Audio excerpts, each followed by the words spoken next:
As I mentioned earlier on, I was away on Wednesday and Thursday attending a trade union conference in Sligo in the west of Ireland as a guest of the Communication Workers Union.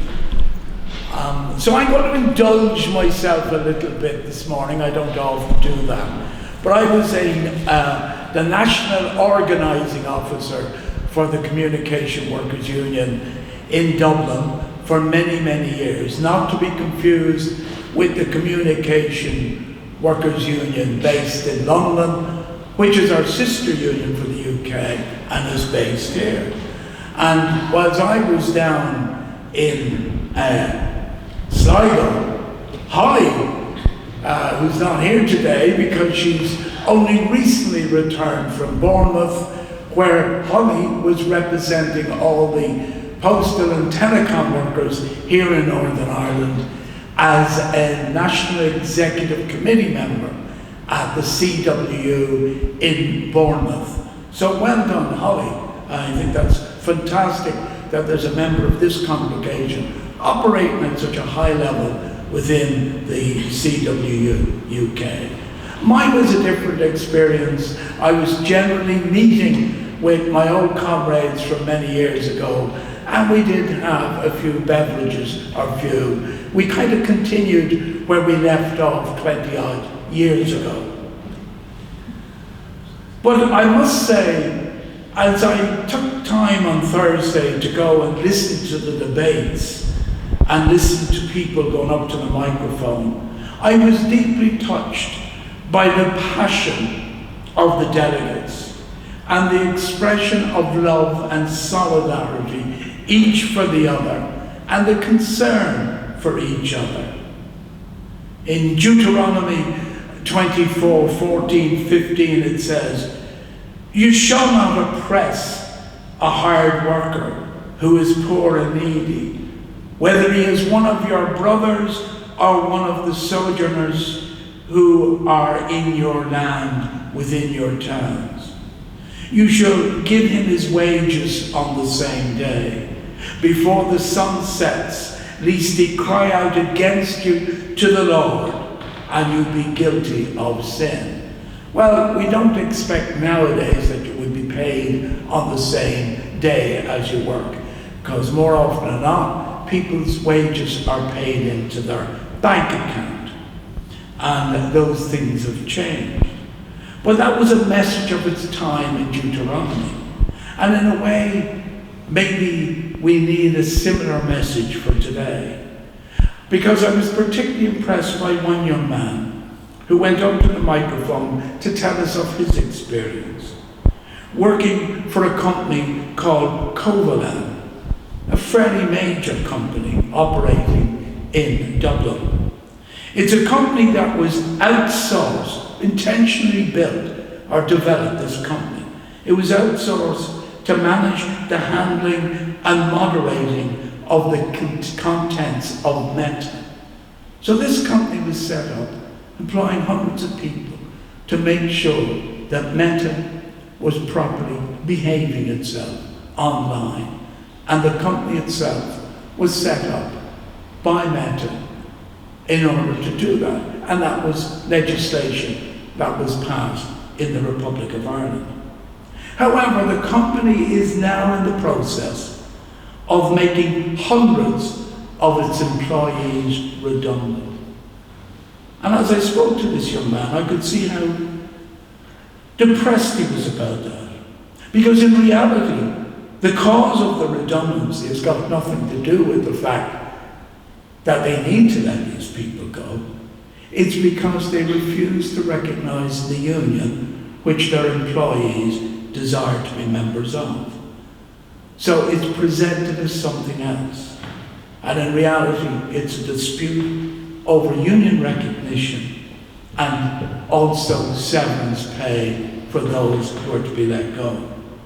The union, my old union, the Communication Workers Union, has accused the company of fast-tracking any consultation process to allegedly limit severance pay. So that's the response to the fact that people want to be members of a trade union. At the core of the dispute is simply the right of workers to be represented by their union. There is a moral question at the heart of this. The right for working people to choose who they want to be represented. Well, they want to represent them. Farmers can do it. Business people do it through the CBI. But for some reason, workers, in many cases, are denied the right to have the organisation they wish to represent them, to actually represent them. Funnily, things are not quite as bad here in the UK. If you choose by ballot to have a union recognising you, to represent you, under the CAC, the Central Arbitration Committee, will grant that right.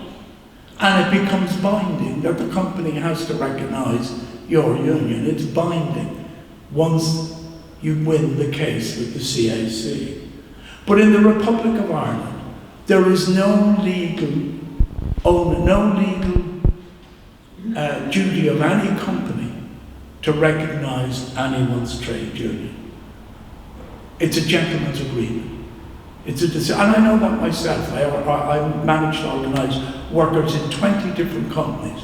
Fortunately, they were companies that were honourable and believed they should recognise whatever organisation the workers wanted to be in. Now, sometimes trade unions can cause a lot of problem and people get concerned about them and they have strikes, but that's what you see when they're behaving badly or whatever. But in general, unions are involved in discussions and negotiations with companies for the betterment of the company and the betterment of the public service and for the betterment of their members. I personally believe there is a moral obligation to recognise the body that workers want to be a member of. And it's not only a debate between collectivism and individualism in the workplace. Both of those positions are valid. Whether you want to be part of a collective agreement or you think you've got the skills to actually negotiate an individual agreement. Both of those positions are valid. However, unions are more than their sum parts. Many of us, maybe not, but many people here may be already members of trade unions. I know many of my brothers and sisters, ministers, are actually members of trade unions. They provide information, community, solidarity, and a real sense of loving your neighbour. They exist not just for what you imagine, only about paying conditions. They are fraternal and brotherly organisations. It is a true image of brotherly or sisterly love, in the spirit of that beautiful Greek word agape, a loving community, a loving fraternity. We remember recently the image of the man in Boston stopping to lift up another man, struggling to cross the final line during the Boston Marathon. And we were in awe of that man, because he actually stopped to pick up another man who was too tired or too lame to get across the finish line. And that man who stopped to pick him up actually sacrificed his own possible new personal time for a marathon to cross this man, to carry this man across the line. It was the concept of he is my brother and he ain't heavy. And just as a little bit of information, the man who did that was Aaron Baines, a well-known orange man from Bangor, which often isn't mentioned. But Aaron gave us the image of brotherly love. caring for each other. The Bible actually has many scriptural quotes that declare the right of workers. If you peruse the Bible, it's full of quotes. The labourer in the field, Deuteronomy, full of quotes about the fairness and compassion and honourable pay that respects the dignity of the worker and his or her family. There is, and I repeat this, there is a serious moral argument to be made regarding how people are treated by their employers. There are rights of employers, and they absolutely should be sacrosanct. But there should also be rights of the worker, which should be respected. In Jeremiah 22:13, woe to him who builds his house by unrighteousness, and his upper rooms by injustice, who makes his neighbour serve him for nothing, and does not give him his wages. Jeremiah. Now, a few weeks ago, I stood in this pulpit, and I said it's important not to take scriptural quotes and make them fix today's circumstances. And I stick by that. And in the case of Jeremiah, what he was talking about, that things were bad enough with the oppression of the Roman Empire at that time, of the Jewish people in Israel, and the rule of them upon the people. But he was also exclaiming against the revival of forced labour as practiced under King Solomon. And that's what he was warning. This was what's happening. People were losing their pay. People were being forced back into slave labour under the Roman imperial rule.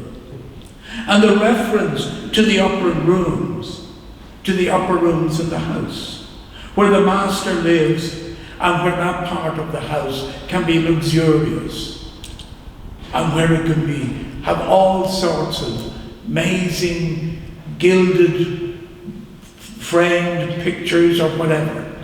But it was the luxuriant part of the house. And yet people were building the house right up to the second floor and not being paid. The injustice is done to those who raise the roof, who build up and include the second floor, and yet are unjustly treated and denied their fair payment. There is a serious moral argument to be made that employers recognize working people and recognize their unions to represent them. An honourable way with honourable agreements that honour both sides. It is undermining one of the pillars of our society. When you look at the society we live in and the institutions that go to the core of our civilization, we think of the NHS, which is sacrosanct within the United Kingdom. It's seen as something that we would never give up, and it was fought for and developed over the years. And even to some extent, the BBC is one of the institutions of this nation. When you travel the world, you always seem to look for somewhere on the dial the BBC to hear the World Service. Again, something that we treasure. Trade unions are part of that. And they're not a contemporary modern concept. The first recognition of them goes right back to the 1840s. 1840s. And they've been part and a serious institutional part of our society. Part of the fabric that makes our communities work. And if they are diminished, or rubbished, or thrown to one side, we are lessened for that. As I said in Deuteronomy, you shall not oppress a hard worker who is poor and needy, whether he is one of your brothers or one of the sojourners who are in your land within your towns. If those words were wise and profound in their time, then surely the words of the General Secretary of the CW, as he said in Sligo, Sean MacDonagh, go to the heart of a decent and fairer society when he said, "We are calling government to remove the veto that employers have on the rights of workers to join and be represented by their union." I finish with this. The Bible tells us to be aware of the labourer in the field. Then if we should be aware of the labourer in the field, we should move forward through time and apply that to be aware of the tech workers. Amen.